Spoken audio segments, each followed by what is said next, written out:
go to commercial and we'll come right back.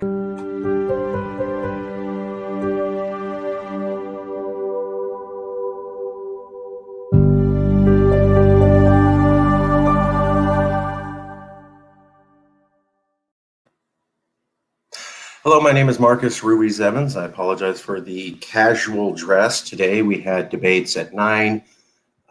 We had Father's Day today, and it's Juneteenth. There's a variety of celebrations related to that. I, too, am mortal and had to participate. And then we have additional debates at 1 o'clock. So forgive me. Just trying to meet the recall candidate debate schedules while they're here. This is not normal, and I know that I'm not appearing in a professional dress, and I apologize. It's a matter of timing and making sure that we get all the commitments that we can. So thank you all for being here. This is the CALEXIT Congress. We normally start at 11. Today we started at 11:45 in order to accommodate for Father's Day. Happy Father's Day to everyone out there. Let's get right into it. I have the agenda. So one of the things that we like to talk about is, why is there a CALEXIT Congress? Why are we here? The reason this got started was that after 4 years of Donald Trump, there was so much instability in America that people began to wonder if America was a good bet for them to rest their hopes upon as a government. The January 6th coup to overthrow the government shocked the sensibilities of Californians and liberals across America, and made it where they were questioning if they could be part. Hey, Adam. So hey. We are always here to answer the question, what we call the most important conversation that can be had by 40 million people. Given that 4 years of instability happened with America over the last 4 years, and that Americans did choose Donald Trump in 2016 and almost in 2020, 2 times in a row, and there was a January 6th coup, is America a stable place? One of the things that we point to is this quote by Nate Silver, who said it after Biden won the election. He said, what if Californians want to leave because they're tired of being run by a minoritarian Republican Party? Meaning that you had George W. Bush and Donald Trump were president, even though they lost the popular election, and you had the Senate not look at the evidence against Justice David Kavanaugh about his abuses before approving him to become a Supreme Court justice. And then you had the Senate unable to launch a trial on treason when the evidence was available to everybody. So what Nate Silver and other people are pointing to is that it seems like there's these people that run America and they're against California values, and there's really not a whole lot we can do. They control the Senate, they control the presidency, they control the Supreme Courts, and there's nothing we can do about it. So keeping with that narrative, I'd like to show people a couple of things. So this is, I will show this here in a second.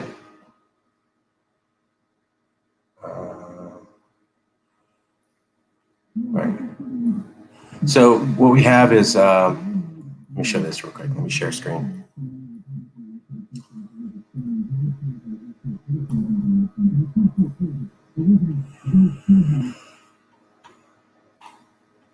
So David Pacman is a progressive, and on June 16th, he said that California, let me get the quote right. If California were a country, it would be a significant country. David Pacman, June 16th. So this guy you're seeing right here, recently, I think it's around 516. I'm not sure.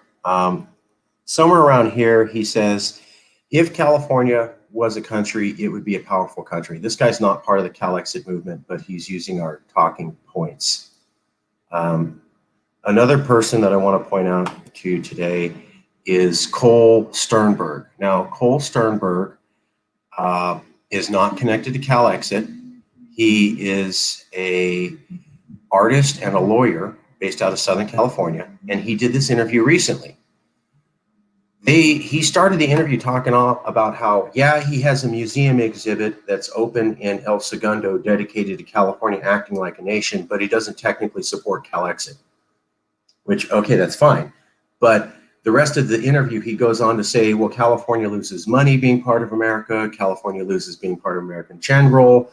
Our laws are held down. We're totally different, and we could be seen as an independent country. So Cole Sternberg, lawyer, museum director, museum exhibit, they're actually sitting in the museum exhibit, and this is an LA City comptroller with Cole Sternberg in an exhibit now about California being a nation, and he talks about every single talking point that Yes California has used to explain why we should start being a nation. I'll post that in a private chat, and I will also post that to comments. So that's two people who we're not connected with this week talking about maybe California is a nation, maybe it could operate as a nation, and these people aren't connected to CALEXIT. So why are they talking about that right now? Well, this might be the reason.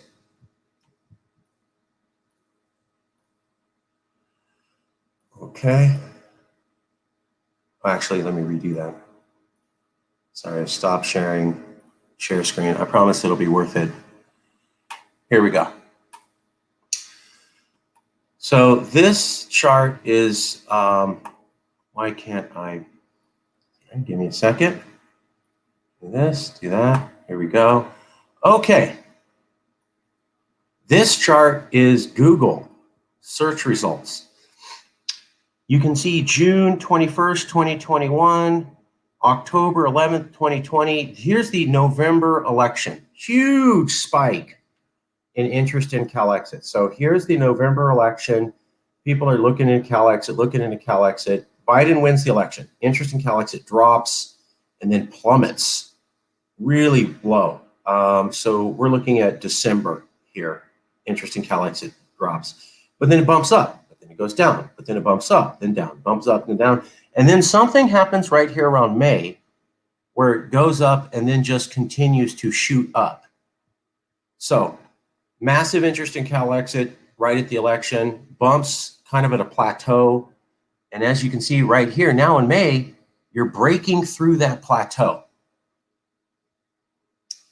So one of the things they might be pointing at is this.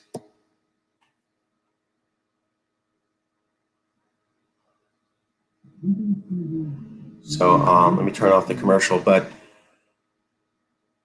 I'll post this article up. But basically, Kamala Harris has done such a horrible job at the border, not visiting it, and the kids are still in cages, and people are getting upset because it's just like Donald Trump.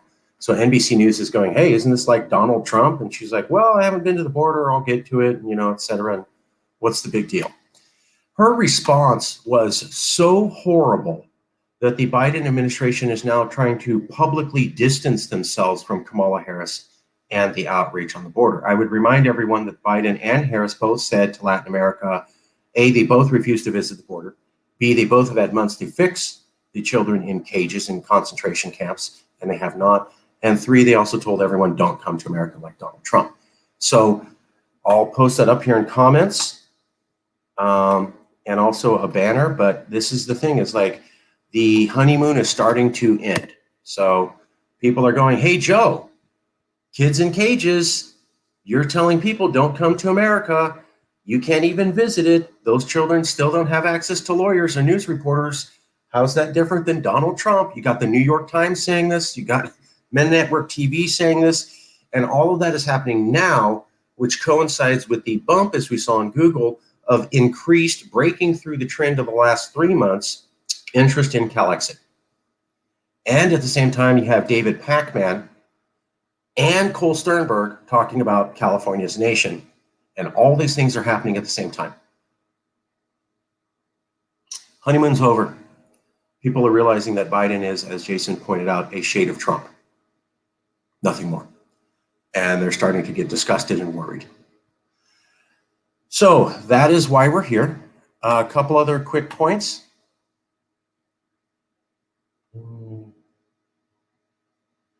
Okay.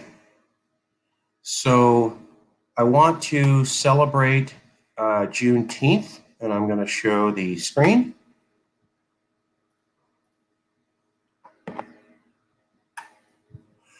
So one of the things that is awesome is that in the CALEXIT movement, CALEXIT Congress, we can celebrate when California does something that's good. So over more than 3 decades, Black members of Congress have introduced legislation to study the lasting harms of slavery on African Americans and propose remedies. Year after year, the federal proposal languished. Now California is going to do it by itself. Some asked us, why California? Why not someone else? Why did we not do it in the South? If not us, then who? That's what Secretary of State Shirley Weber said. So the Secretary of State Shirley Weber is one of the highest ranking African Americans in California.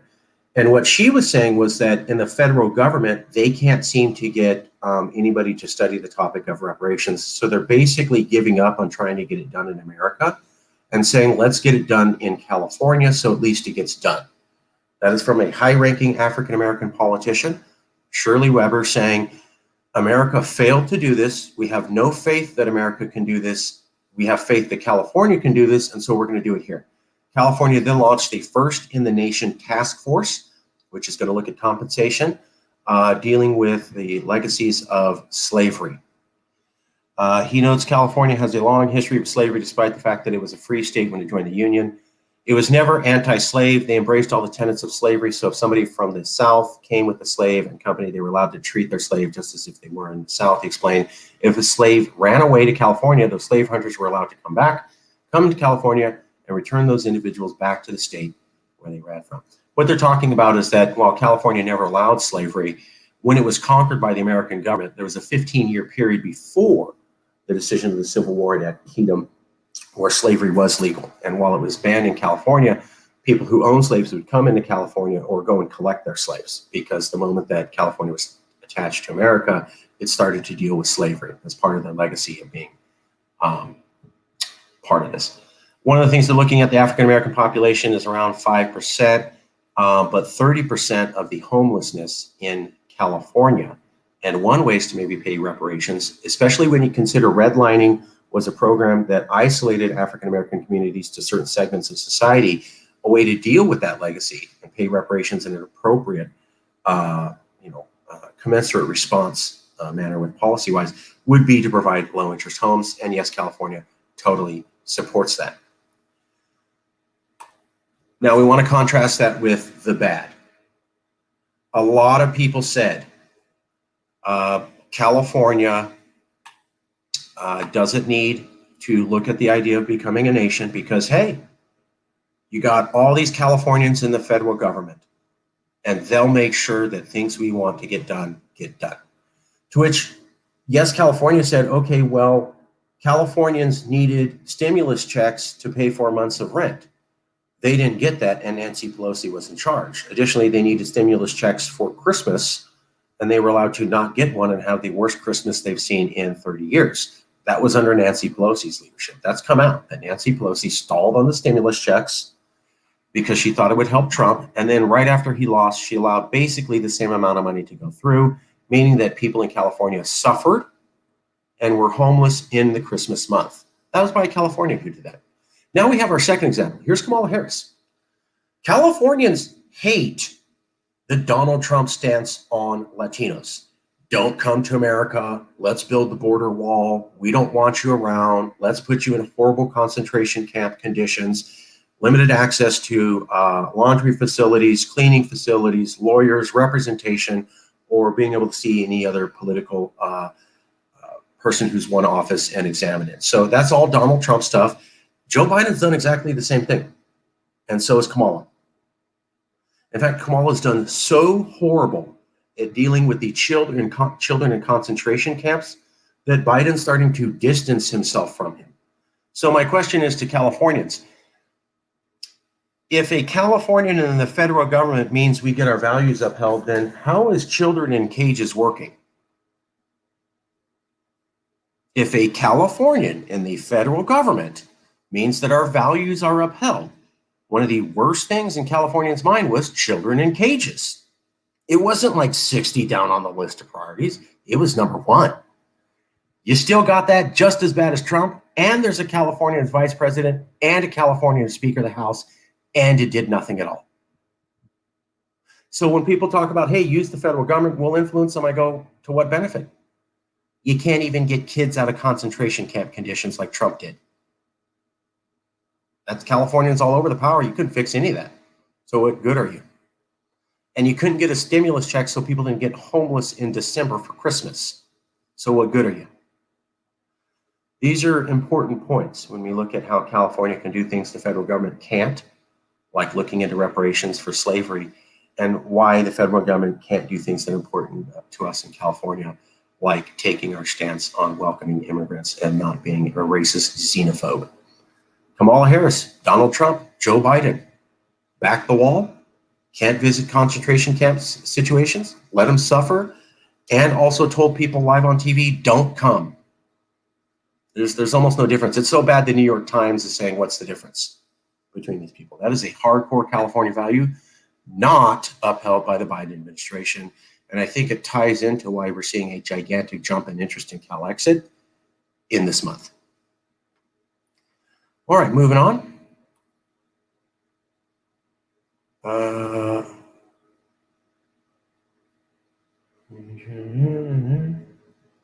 Okay, we're doing pretty good.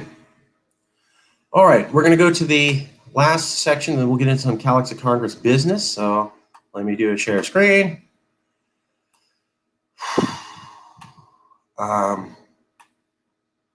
So the recall candidate debates are taking off and doing very popular. We've made the news in 4 different publications, and the debates are now being hosted on multiple social media sites. Additionally, people who are vaguely familiar with what's going on have been willing to promote the debates. So people see the Yes California hosted recall candidate debates not as an exhibit on California being a nation, but on the idea that they're quality information. You know, you can hear from different candidates, you can hear them speak about how they like to present themselves. It's seen as a fair debate. We've talked to all of the candidates, and almost all of them say that we were fair. We've done it 6 times and have shown no bias. Nobody's been able to prove any bias. We've done it many times, and all the candidates have basically said it was completely fair. We're starting to get a good reputation from that. People are starting to go, wow, you know, the media won't cover this, but here's this group that will, and they're doing a fantastic job, and they're fair and open to everybody.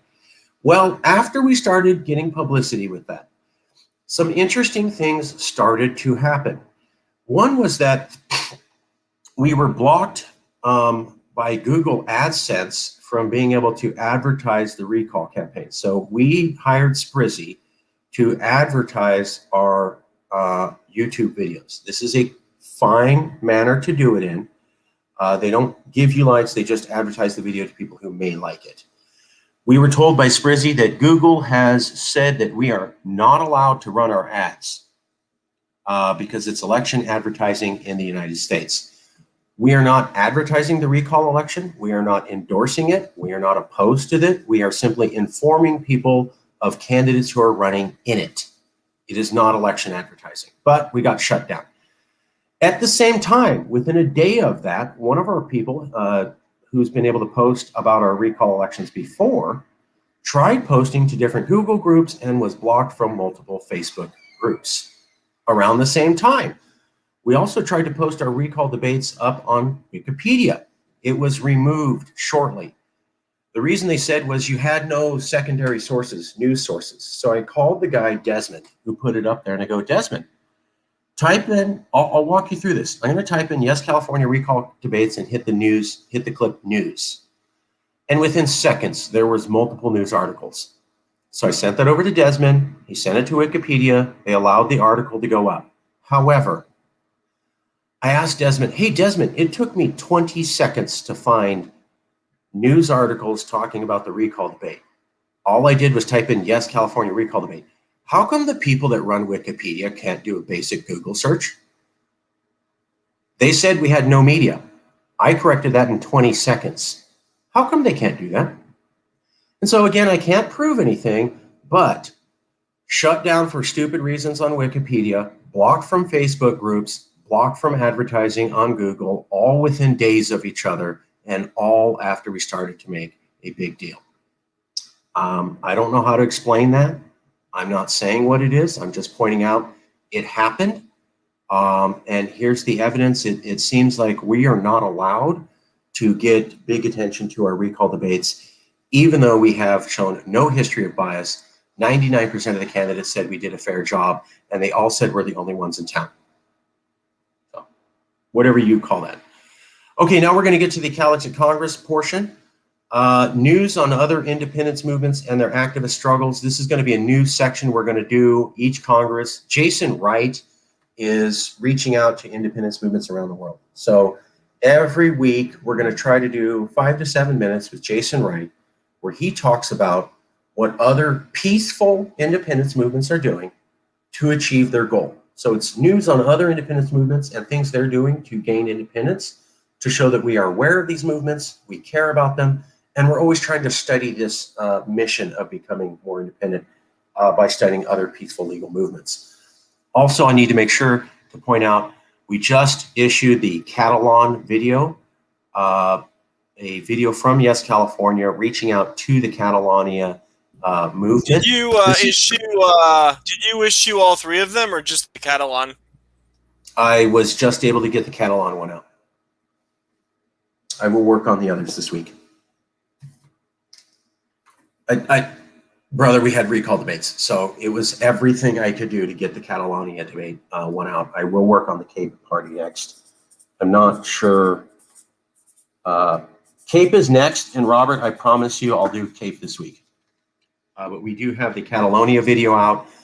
Jason Wright did make contact with the Catalonia people. He was able to promise them a video. We did deliver on that promise, and Jason did inform them of that, and that is a successful project. So Jason has been saying, let's reach out to other independence movements. Robert has been a force for pushing us to say, let's have resolutions to all of these independence movements. So I want to thank Robert Stark for pushing the movement in this direction, and I want to thank Jason Wright for representing the movement. It's been wildly successful. I'm going to turn it over to you two guys for a minute, and then I'd like Jason to do some international news. But Robert and Jason, could you both collectively for a few minutes talk about your work, what's going on the committee meetings, reaching out to other people around the world? What's going on? What's the big idea? Why is it a great idea? Yeah, on the committee meeting, we've been, just to kind of summarize it, we've been collaborating on crafting these statements of solidarity for other independence movements. So Martin,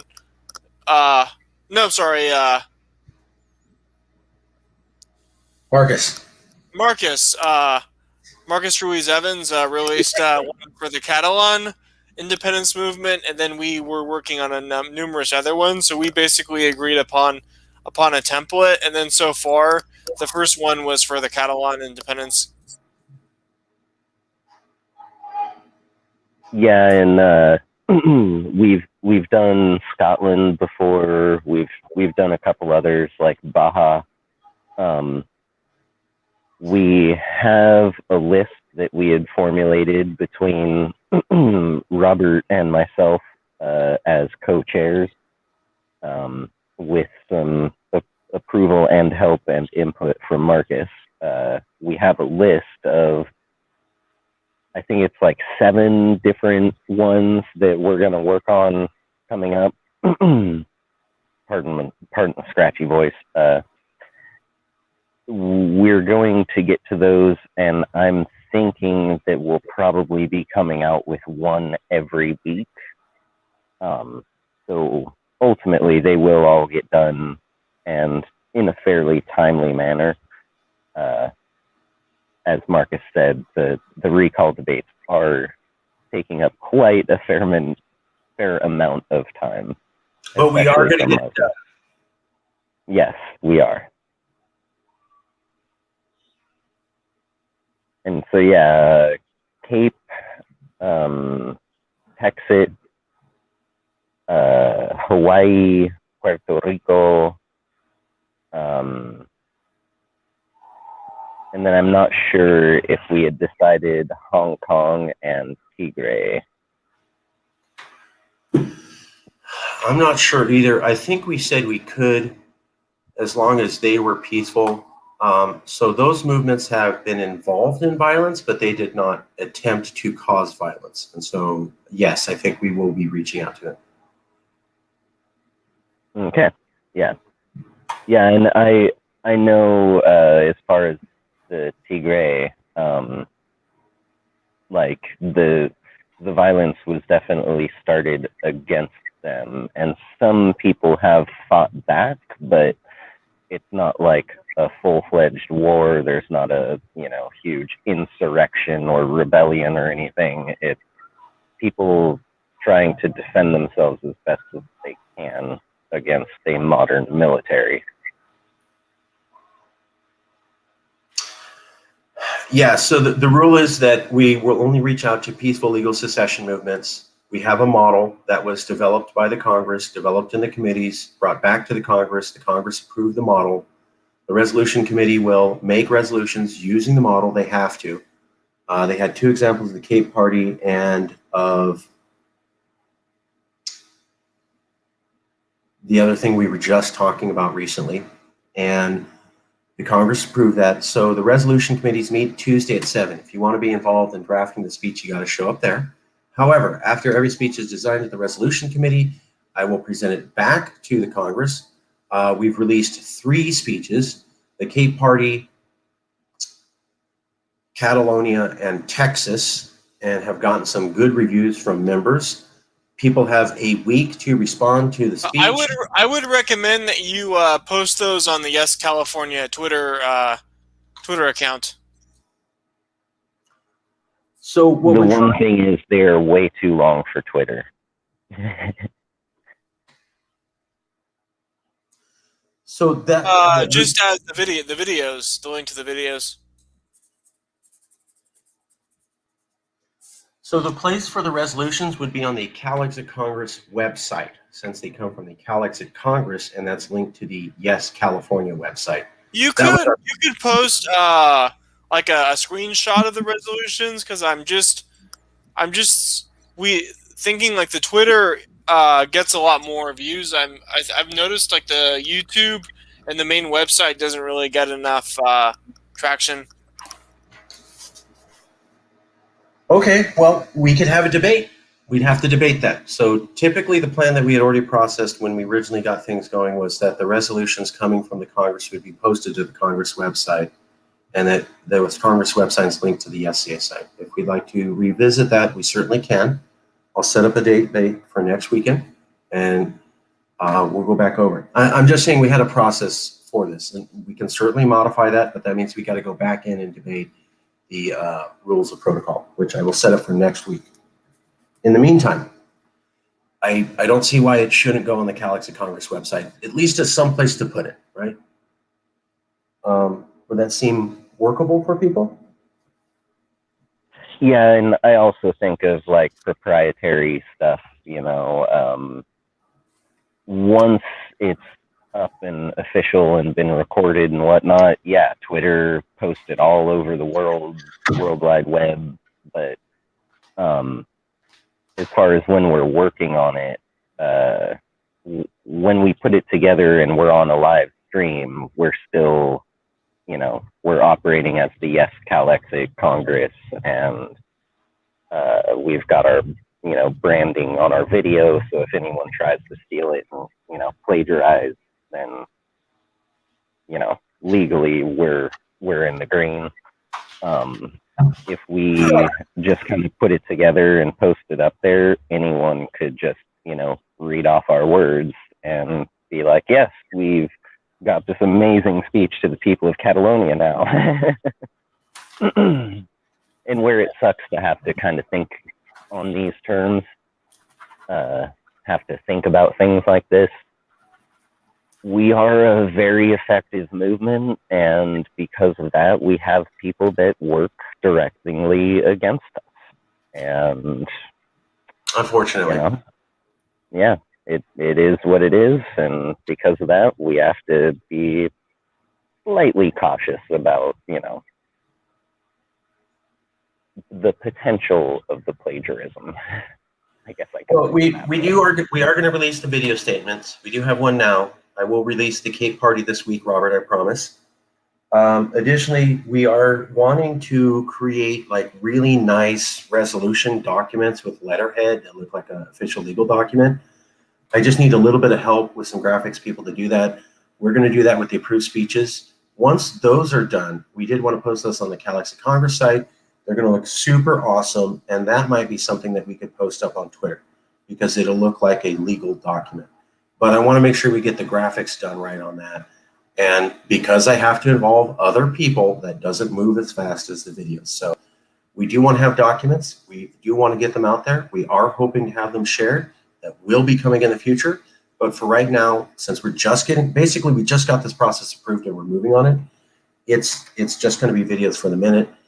But we will be pushing videos. And in the future, what we want to have is a video, a written speech, and a official decree. So you get like a nice video dedicated from the president right to your group, and you get some official decree that looks like the word of law, which raises our profile and really makes it look like we're trying to reach out and talk to them.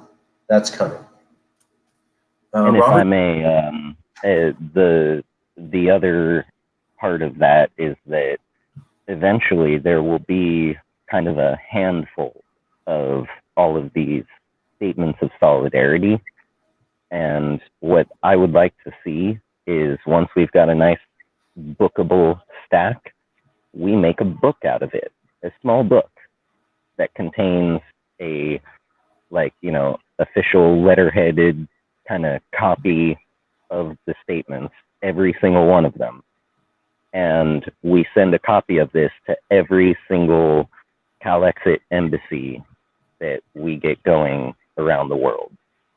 And that way, anyone who walks into a California embassy, say in Ethiopia, in South Africa, in Egypt, right, they could see this book sitting there, and they can see all of these statements of solidarity. Oh, wow, they're in solidarity with Israel and Palestine. Wow, you know. Oh, and then here's the one for us.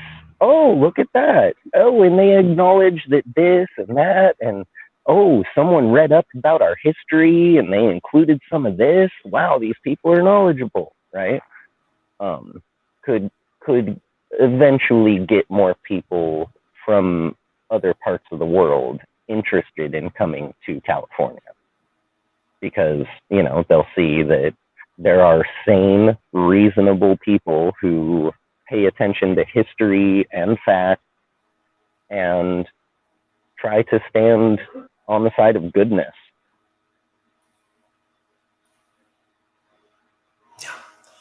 Thank you. We have a hard stop at 12:30. I have to start the stream for the next recall candidates debate at 1. So that leaves us 10 minutes. We're going to leave 5 minutes for Jason to cover international news. I do need to make a particular comment, though. Okay.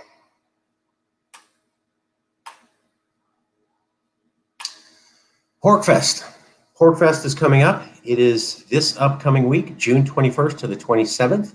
The Porcupine Freedom Festival at Rogers Campground in Lancaster, New Hampshire. I, Marcus Ruiz Evans, made the decision that yes, California should go, and I fully intended on going. I've run into some personal issues, and I am working through trying to make sure that I can still go to this event, and I'm working on that now. I want to acknowledge that yes, California did say that we were going to be going there. There has been some issues. The responsibility is mine alone, and I apologize to anyone that I bothered or offended at all in any capacity about this, and I am still working on this issue. Now that that's covered, let's go to Jason. Jason, international issues for 5 minutes, and then we'll have a few minutes for any leftover talk that people would like. Jason. Yeah, so we've got a number of different developments.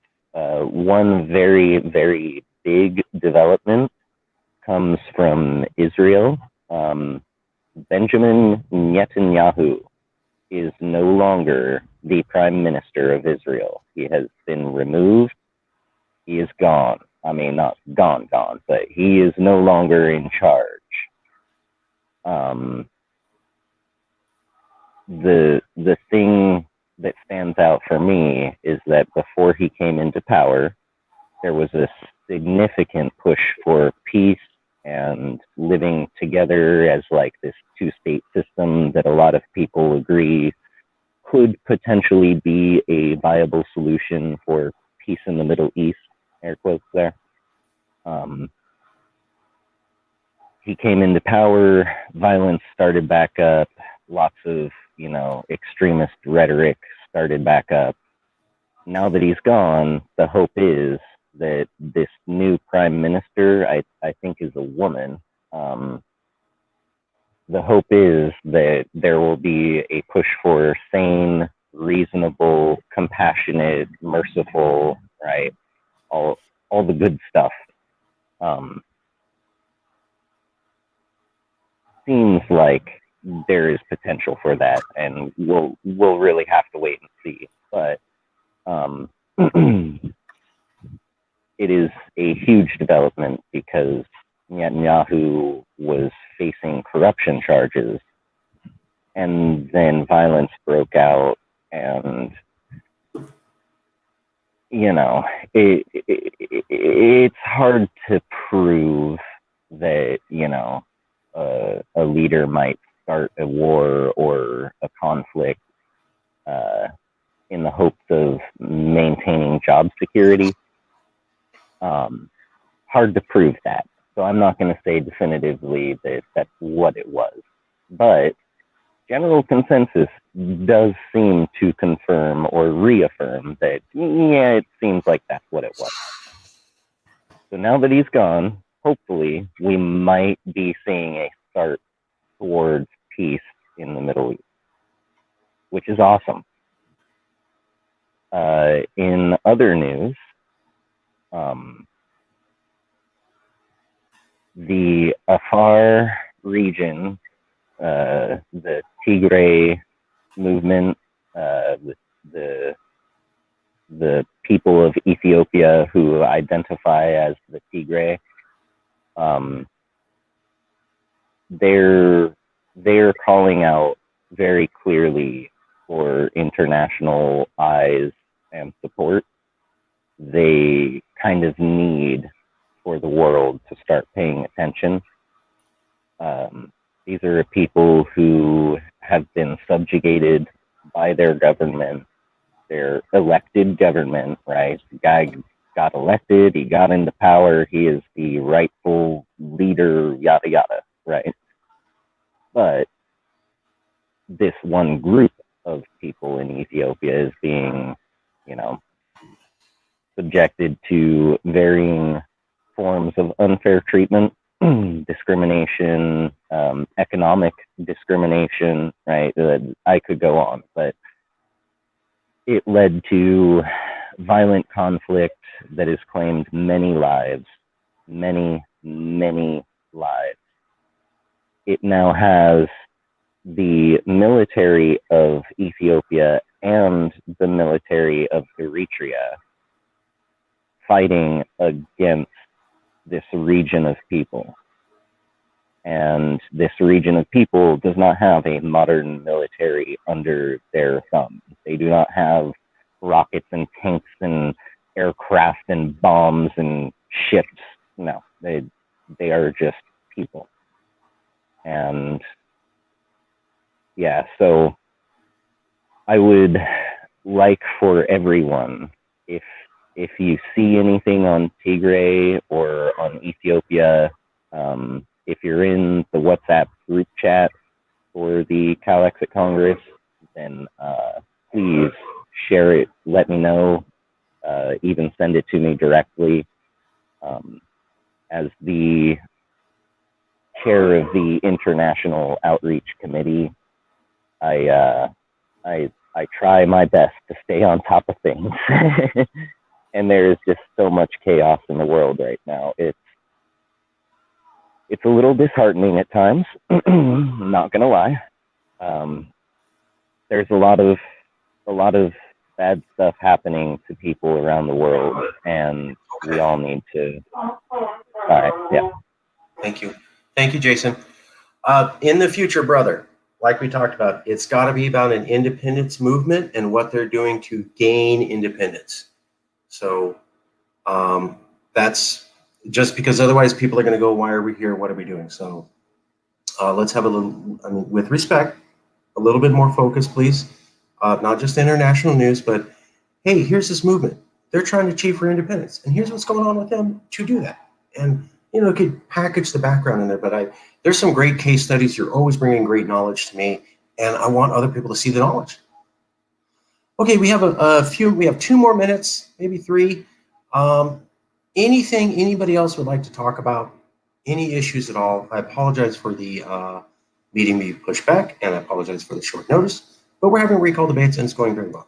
And we're an activist organization, and we are getting in the news, and we are getting a lot of attention, and we are turning people thinking about independence, and we are having people talk about CALEXIT.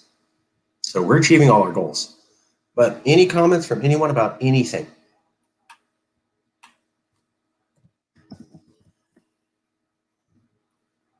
Okay. I guess I could just say real quick that just to bring things back to what you were saying of how does this relate, the people of Tigray do identify as different and a separate people. And though right now it's mainly just conflict, there is a push for self-determination within the Tigray movement. So that would at least be how that one relates.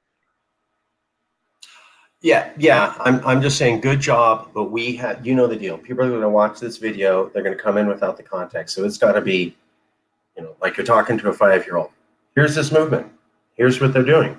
Here's what they did recently. A lot of people are not going to be as versed in the conversation to be able to catch the dialogue in the back. I mean, you're really well informed about these things, and not everybody is. So I wanted to get the information that you take a lot of time to delicately understand and give it to everybody else. And it's just presentation, brother. Hey, independence movement, here's what they're doing. Here's how they're trying to achieve it, keeping you up to date. Kind of like independence movements around the world and what they're up to with your host, Jason Wright, or Mr. Wright. Kind of like a TV show. Just so that it's like stupidly, ridiculously on topic and nobody can go, why are we talking? Because I know what's going to happen. They're going to go, why are we talking about Ethiopia? And if it's not clear, people, they're not going to take the time to learn nuance. So that's all I'm saying. I love this segment. We got to, I hope that makes sense.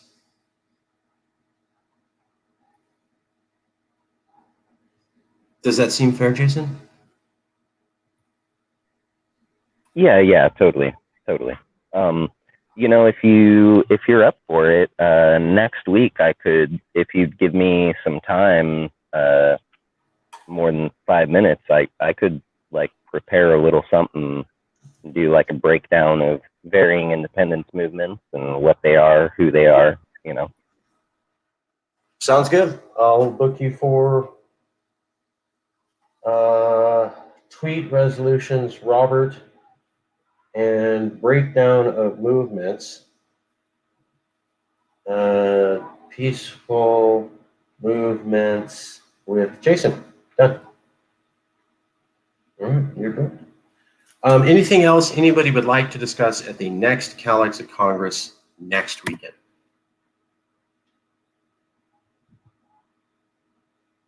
Okay, then I'm going to end the meeting. Thank you all for being here. We're going to go to the Recall Candidates debates. It'll be hosted live at the Yes California YouTube channel in about 29 minutes. I'll see you there.